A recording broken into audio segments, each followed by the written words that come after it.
Right. So now we're going to talk about, so in this example, we were talking about robots, but what about humans, right? Is our cognitive system modular or non-modular?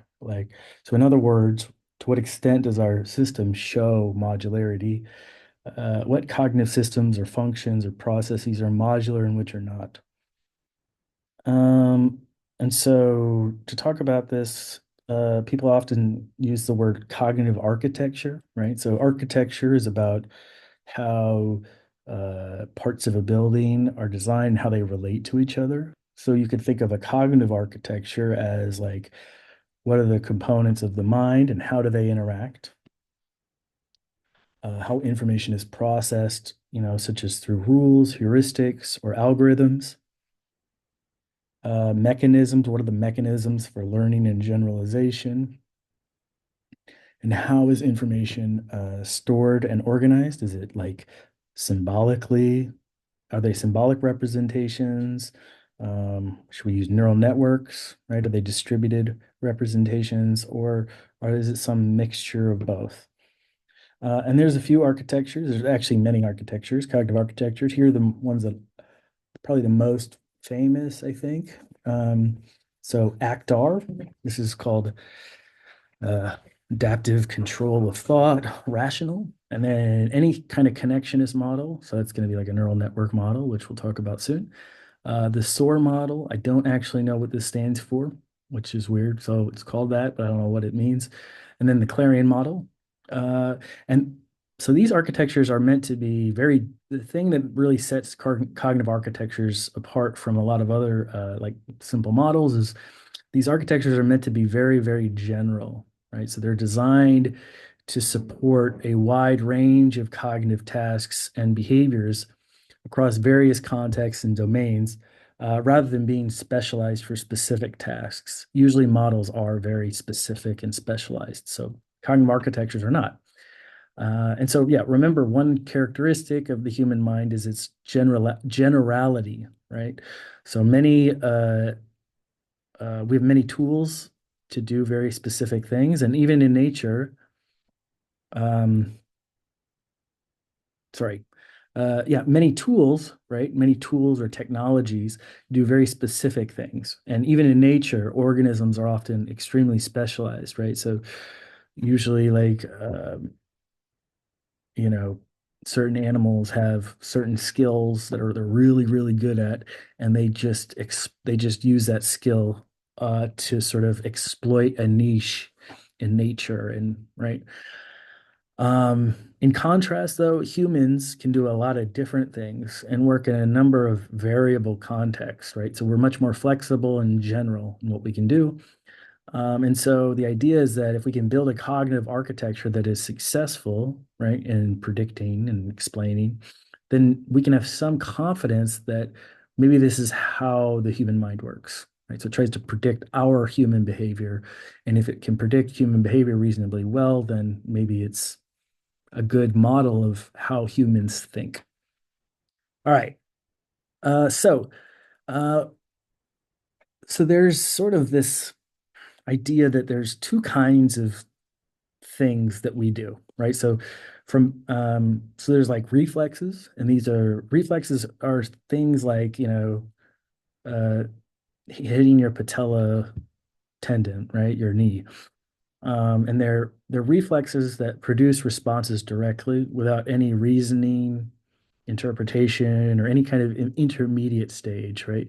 So I don't have to think about moving my leg when my knee gets hit, right? It's very obvious, or it's just going to happen. Um, and then, yeah, so the input and output mapping for these reflexes are very direct.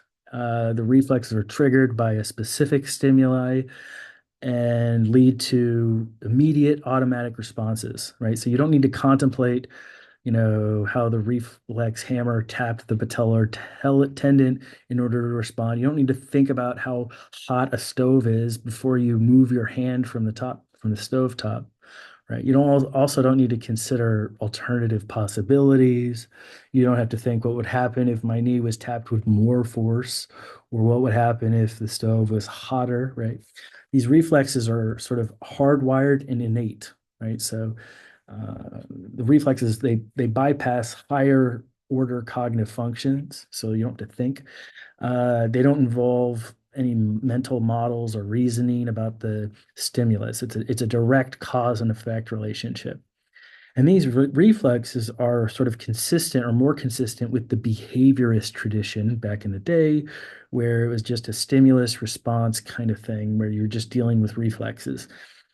But the issue is, what did I want to say about that? Is there, um, yeah.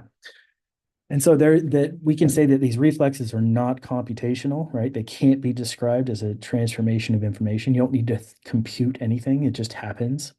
Um, it's also encapsulated, right? So it can't really respond to your relevant beliefs, wishes, or thoughts. So like when I get hit with the hammer on my knee, uh, I don't have to think about it.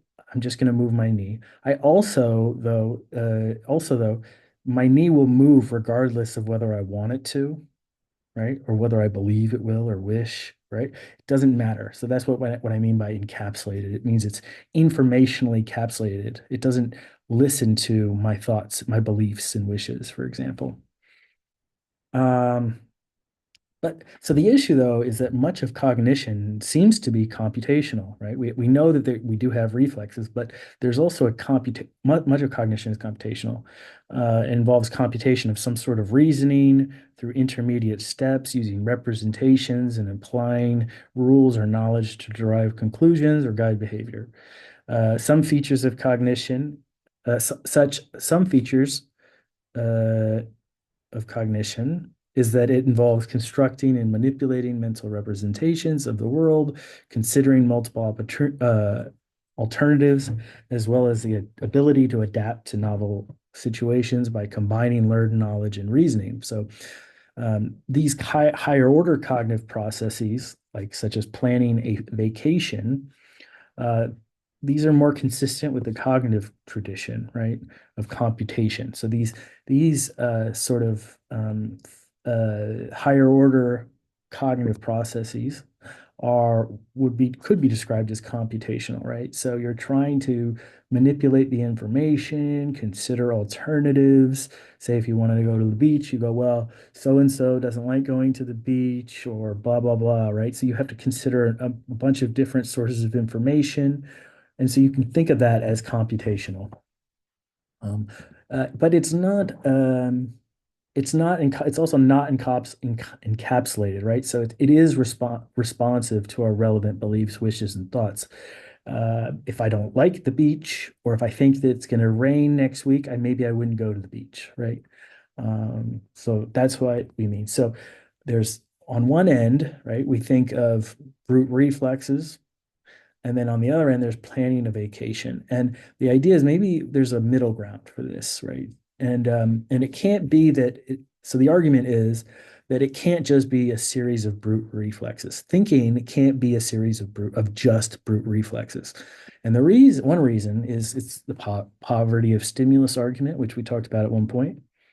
We talked about it in heuristics, maybe. Uh, Anyways, so the problem is that cognitive outputs, right? The representations that we think of, or our behavior, they're often more complex than the input, the information that came in.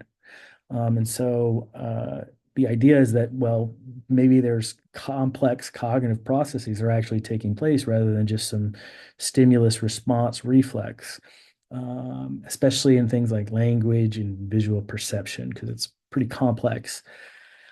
And the idea is that, yeah, the output can't be just a product of the reflexes, and that's because the output is more complex than the input. So we must be transforming, integrating, and using top-down knowledge to process incoming information. And so those are the two ideas, right? So I'm going to plot these here. We got intelligent activities that are computational and not encapsulated. And then we have brute reflexes, which are not computational and encapsulated. But we also have there's this idea that maybe there's a middle ground, which we'll call cognitive reflexes, right? And these things are, right, cognitive reflexes are sort of the middle ground. They're computational, in the sense, just like intelligent activities like planning, but they're informationally encapsulated, right? So they aren't susceptible to our relevant wishes and beliefs. And these cognitive reflexes, we would call them modular. They are modular processes. And so, yeah, in the next video, I'll talk a bit more about that.